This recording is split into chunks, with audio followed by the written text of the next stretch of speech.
Hey guys, it's Alan, and today I'm gonna do a Sea Fairy Cookie review. I waited to get the Sea Fairy Cookie to level 60, did extensive testing in all game modes to give you a review on what game modes Sea Fairy Cookie works best in. And we're gonna go over Toppings here in just a second. First, I wanted to say thank you for the community that has come to our videos and subscribed. I appreciate it.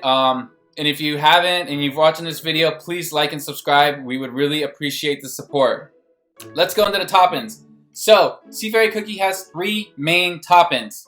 We have the all attack topping, which I'm currently using. We have the mixed 3 attack 2 CD topping, and we have some people that use full cooldown. Now, what's the difference? Mostly arena. So if you're in arena and your comp is a comp that relies more on Sea Fairy's stuns, you want to go full cooldown, right? Because you want to get as many stuns as possible. Now, a lot of comps that I like to use, like the stun comp, I need more attack power right off the bat when I connect with Almond, so I go full attack power. And then there's some people that use mixed, right? You'll have 3 attack, 2 cooldown, and then they're going for the like 32% attack and like the 11. I've seen some with like 11, 12% cooldown, which is pretty good, but you're talking 32% plus 3% set effect, that's 35%.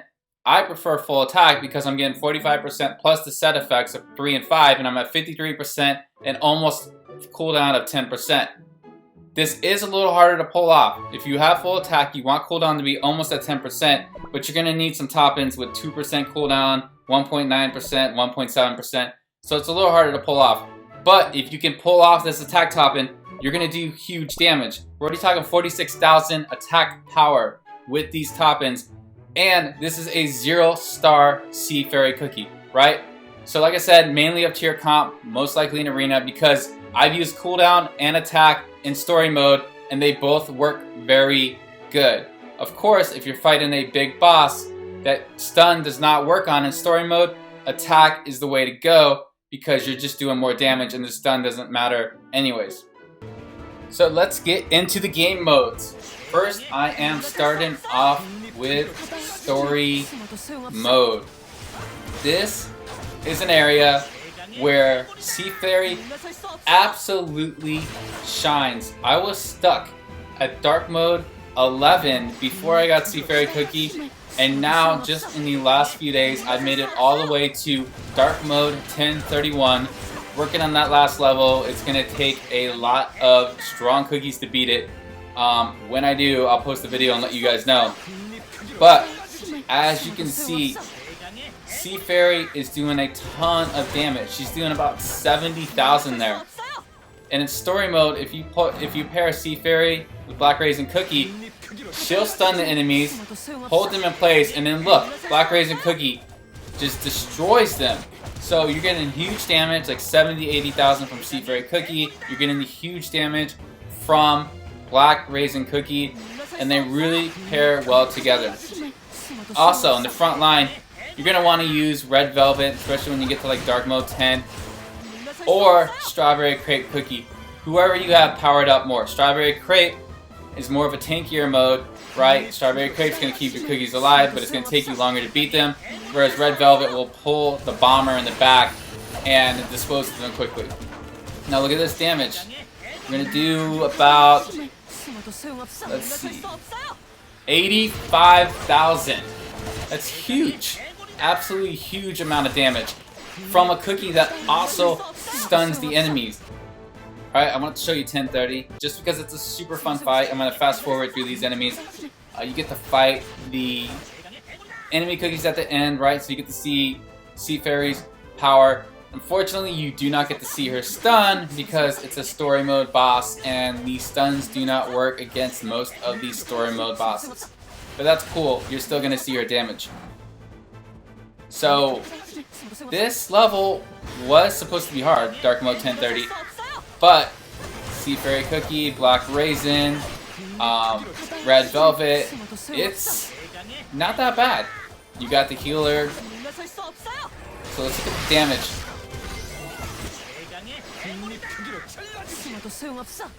Woo! 114,000, 98,000. Come on, see fairy. Let's see what damage you do. This is like the end right here. So yeah, 79,000, 80,000. What? Red Velvet! What happened? I do not have enough damage resist on Red Velvet. Just telling you that flat out. That's what happened. So yeah. When you got Black Raisin and you got Sea Fairy, and they're both doing 89,000, 80,000, 90,000 damage combined, like, these enemies stand no chance. Alright. Die already!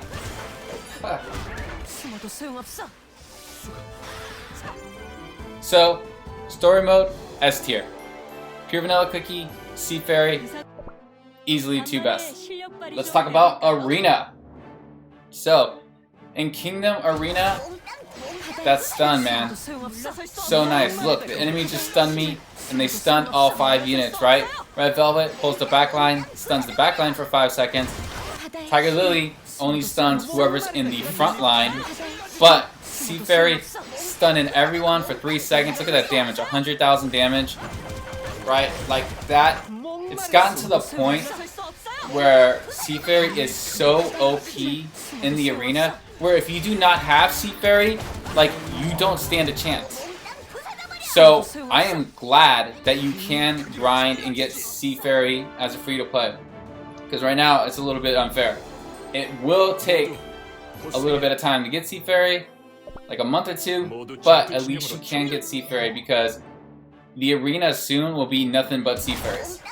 So this is another comp that you see with Sea Fairy, right? The Latte Sea Fairy comp. I'm using Red Velvet because my Red Velvet is powered up to 60 and not my Latte. But yeah, you can use the standard comp is right. Strawberry Crepe, Black Raisin.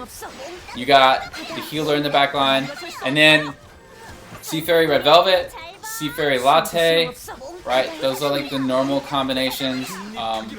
I even have another lineup. I use Sea Fairy, Black Raisin, and Licorice, which is a really good unit because that defense helps heal. And then, of course, the stun comp. If you're using stun comp, it's a little bit difficult because you need her attack to go first. So, like, if you use Black Raisin over Sea Fairy, Black Raisin's attack goes off first. Sea Fairy's doesn't get the almonds linked, right? So that's why I use like Pure Vanilla, and then Pure Vanilla is to heal you, just in case you don't kill the enemy in one shot. And I'm not going to do that because my almond's only level 44. But still, goes to show you, like, even the stun comp works. And, like, I am beating enemies I got no business beating with the stun comp because she does so much damage. Plus, she's got that stun. Look at this damage, 100,000. Like, it's massive, right? And when I get almond powered up and I get Sea Fairy, it's even like 1 or 2 stars, like, it's over with. The stun comp is back with Sea Fairy. Of course, Sea Fairy works in anything. She works in the regular lineups. She works in the stun comp lineups. Just get Sea Fairy, and you're gonna own Arena. So in Arena, obviously, Sea Fairy, S tier, right? Now let's talk Raid. Raid, Sea Fairy can do some damage. Here's the problem. Sea Fairy goes right about now, and I had many runs where Sea Fairy did a crit, and when Sea Fairy crits on the first attack, it's over. She kills herself, right? And then you're only getting half the damage. And what you really want is Sea Fairy to attack twice to get her full potential. Now, I have her 0 stars, 60 max, and I'm doing decent damage. I'm doing like 763,000. Don't mind Poison Mushroom. I tried to beat Trey 150 and didn't swap back my attack toppings. But see that 763? That is absolutely fantastic damage considering the fact that when she's 1 star, 2 star, 3 star, and her skill level's up to 60, you can probably easily do 1 million damage. Saying all that, you can do 1 million damage when she's leveled up, but you do have that huge chance that she just kills herself in that first attack. And if she kills herself in that first attack, you're doing significantly less damage. You're doing 300,000. I had her do like 350 or 400,000. So, right, not necessarily worth the risk. Not that great in Raid. If you have someone like Rye's going to guarantee you maxed out at 1 million, right? Someone like Black Raisin against earlier dragons, before level 30, you'll get 2 hits. You're doing 1.2, 1.3 million. Even Black Raisin, when Black Raisin gets 1 hit, will do like 750, 800,000 maxed out. So Sea Fairy isn't super good in raid just because she kills herself. And it wasn't just me that had this experience. We had numerous people in our guild test out Sea Fairy in guild raid, and they all, at different levels of Sea Fairy, some of them had 1 star, 2 star, had Sea Fairy kill herself with a crit on that first round and then significantly tank their damage. So not that great, like maybe A tier, right? But there's better cookies to use, right? Poison Mushroom, Rye, Black Raisin, Vamp's automatic. But even Adventurer, better to use because Adventurer is more consistent. Final review, Sea Fairy, completely OP. Sea Fairy destroyed Dark Mode World 10. I can't even imagine what Sea Fairy would do to the even easier levels. For people that are struggling and just now at like Dark Mode 6, Dark Mode 7, or if you're still in the original Story Mode before you even get to Dark Mode, Story Mode 9 or 10, you had Sea Fairy to your team, 0 star, get her to level 60, like it doesn't even matter who's on your team. You were gonna crush World 9, crush World 10, and regular mode story, right? Completely OP. Also, Arena, every Arena team, all the meta Arena teams, all the top, like, shoot, looks like top 10,000 teams are using Sea Fairy now. Completely OP, right? Like the must-haves in Arena team right now, Pure Vanilla Cookie, Sea Fairy. The must-haves in Story Mode, Pure Vanilla Cookie, Sea Fairy, right? So you're starting to see a trend here. Completely overpowered, worth getting. If you're lucky enough to get Sea Fairy, it'll be worth it. I'm thankful that this is a cookie you can at least grind for, unlike Pure Vanilla Cookie. So get Sea Fairy, level her up. If she's on your team, get her to 60 as fast as possible. It is worth it. Hey guys, thanks for checking out my Sea Fairy review. Don't forget to like and subscribe. Thanks for watching.